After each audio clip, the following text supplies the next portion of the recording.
ہندی اردو کہانی، جذبات، پیغام اور لفظوں کی ایک خوبصورت راہ۔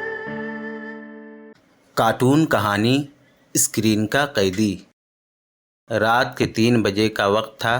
کمرے میں گہرا سناٹا، کھڑکی بند تھی، پنکھا مدھم آواز میں چل رہا تھا اور کمرے کی ایک دیوار پر موبائل کی نیلی روشنی لرز رہی تھی۔ ارجن بستر پر لیٹا ہوا تھا، تھکا ہوا مگر سوتا نہیں تھا۔ اس کی انگلیاں بے حس انداز میں اسکرین پر چل رہی تھی، اوپر نیچے بار بار، جیسے وہ کسی چیز کی تلاش کر رہا ہو، ایسی چیز جو شاید اس کی تنہائی کو بھر دے، مگر وہ چیز اسے کبھی نہیں ملتی۔ موبائل کی اسکرین پر نظریں جمائے جمائے ہی ارجن کی آنکھیں بوجھل ہو گئی، اور کب وہ نیند کی آغوش میں چلا گیا اسے خود بھی خبر نہ ہوئی۔ سوتے ہی ایک ہولناک خواب اس کے ذہن پر چھا گیا۔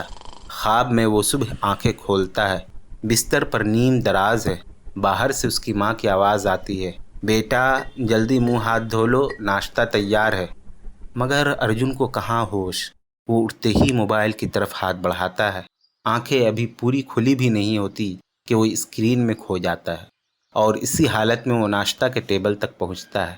سامنے گرم گرم پراٹھا رکھا ہے، اس پر تازہ مکھن ٹپک رہا ہے، ساتھ میں خوشبودار آملیٹ جسے وہ کبھی بے حد شوق سے کھایا کرتا تھا، مگر آج اس کی نظریں صرف موبائل کی اسکرین پر جمی ہیں۔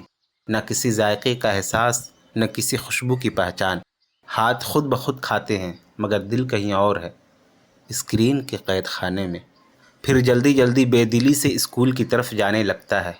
اسکول جاتے وقت راستے میں بھی وہ موبائل چلا رہا ہے، اور اس کی نظریں اب بھی موبائل کی اسکرین پر ٹکی ہوئی ہے۔ اسکول کے دروازے پر جاتے ہوئے جیسے وہ ہچکچا رہا ہو، نہ چاہتے ہوئے بھی اسکول جاتا ہے۔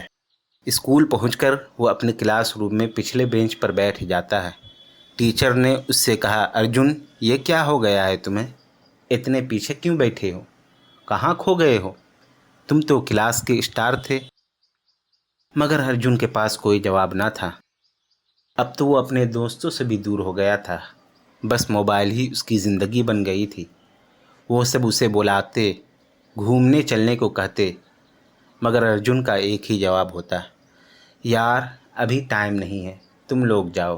ارجن اب حقیقی زندگی سے کٹ چکا تھا۔ ایک شام کا دھندلکا تھا۔ ارجن سڑک پار کر رہا تھا، کانوں میں ایئر فون، ہاتھ میں موبائل، اور نظریں اسکرین پر مرکوز۔